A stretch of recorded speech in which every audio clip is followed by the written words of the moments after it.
All right, welcome back to Haymaker Austin, American Outlaws Night Before Party, and really excited to welcome in our next guest, World Cup veteran and current commentator for Colorado Rapids and Univision. You can hear him tomorrow night in Spanish, calling U.S. against Jamaica. Marcelo Balboa, welcome into the Striker Texas live broadcast. Welcome to Austin.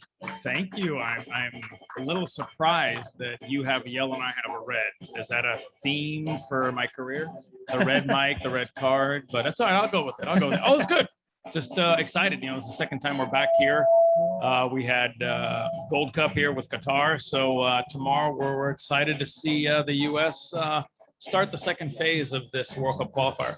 Yeah, I was just up in your neck of the woods. Austin FC played up in Colorado. We don't need to talk too much about that match, but it's been cool to get to kind of go around the country, see the whole Western Conference all in the same season. And I wonder though, for you coming down here, like you said, it's your second time down here for the U.S., but I'm sure you've been watching some Austin matches here and there. What have you thought of, a new city coming into the fold? And we were just talking, you actually played some preseason down here at one point in your career. We did a little preseason in 2000, played an exhibition game here. So listen, I think if you can, and it's hard to say because the inaugural teams, what you guys and what the new teams and new franchises have done with stadiums and what they've done with fan bases is a little, we're a little jealous because, we started a long time ago and we've had to build, and then you guys get a franchise and it's like, wham, a huge impact. So I think it's something that a lot of us wish we could have played under instead of a football stadium. Yeah, no, it's funny. I was actually looking today. I got deep in the weeds because I was trying to figure out, this is the first U.S. men's qualifier in the state of Texas, which I thought was kind of mind-blowing. But there's actually been 3 World Cup qualifiers in the state of Texas. That's some bar trivia for you. But they all involved Mexico. Mexico was not the home team for any of them. So some money grabs here and there by some certain federations, which is kind of funny to see. But we're going there already. I was actually looking through. I'll get to my point here because I was looking through at some of the places that you guys would have played back in like the 94 cycle, or not the 94 cycle. You didn't have to qualify for that, but the 90 cycle, the 98 cycle. St. Louis Soccer Park. Yeah, lots of random places. I think Torrance, California was a place of Foothills College for a while. Yeah, lots of like random places, and you're barnstorming your way through the country, and just the amount of venues. It's just a wealth of places that the U.S. Soccer can choose to play in now. But what are some of the most memorable games you can remember in qualifying through your career? What kind of stands out there? I think they're all special to us because this was a group that never qualified in 40 years.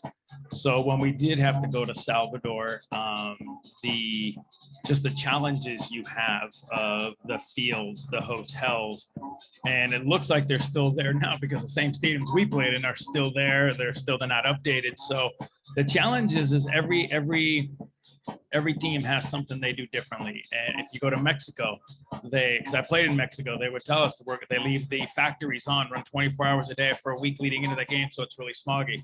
They play you at 1 o'clock in the afternoon where it's the hottest part of the day. They leave the grass a little longer. They don't wet it, so it's slower. So everything was a little different when you went to Salvador. Again, you're looking at probably 3-inch grass compared to what you see now, which is an inch, maybe half inch. Everybody did something to try to slow you down. And most of the time they try to use the field and the heat because most of our qualifiers were always midday to 2 o'clock in the afternoon. Yeah, and I think Honduras was still doing some of that not too long ago. Not this cycle. Last cycle they did. Yeah. Those are always crazy games, and you were there doing it before a lot of us cared a whole lot. I always think of before you were born. Well, I mean, I'm not that young, but I got to tell you, Marcelo, my first encounter with your name probably, I'm kind of telling on myself here, but my first encounter with your name was probably backyard soccer. So you're a backyard soccer legend to me. There you go. That'll never go away. But if somebody had told you back in those times, I think there were maybe 12 teams in the league at that point, that we'd be closing in on 30. We're sitting here in Austin, Texas, getting ready for probably a packed house and a really fun atmosphere tomorrow night. Is this all gone the way you thought it would go? Is it better? Is it worse? Where do you feel we are compared to what you thought it would be in '94 when you were, playing in the middle of, a World Cup that was, supposed to be the great, the great being, the great, the great hope for American soccer? I know it's kind of a big question. No, I don't think we were disappointed in '94 because we thought the league was starting in '95. Sure. So when the league didn't start, we all got to go find jobs after the World Cup. So we all had to scramble to go find teams and go play. So then they tell us it's '96, it's going to start. We've got funding for about 3 years, and depending how these 3 years go, we'll see if we have funding for more. So I think that little bit of pressure made us play a little bit harder. We were also PR guys, not just soccer players. Yep. We were doing everything and anything that the clubs would ask us to make sure that soccer succeeded. And little by little, you started seeing an interest in what we were doing. So I don't know if I could sit here and be honest and say, I knew we would be here one day, that we're going to have stadiums like Austin. I think that would be a lie. I think we all hoped that it would keep crawling and getting better slowly but surely. And that's what it's done. It's gotten better. It's gotten stronger. It's gotten more popular.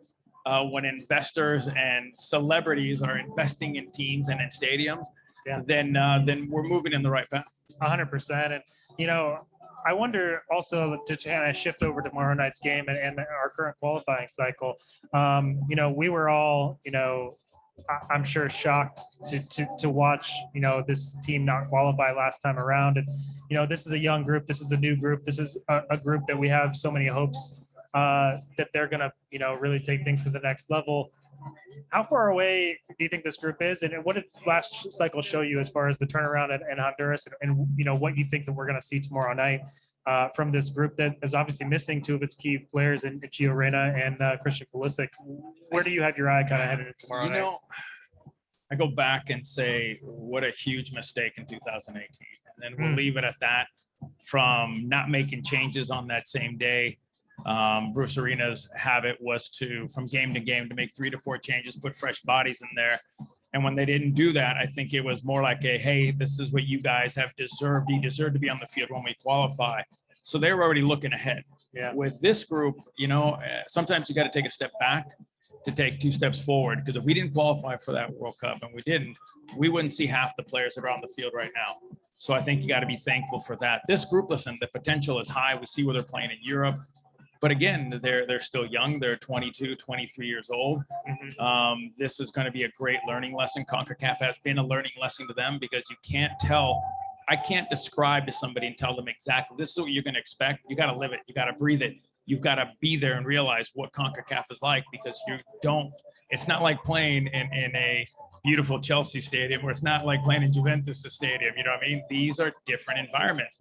And it's probably one of the most difficult qualifying, because of some of the field, some of the terrain you go to. But, the potential's high. I think they will qualify, but I think the big impact for this group, I think, would be in 2026.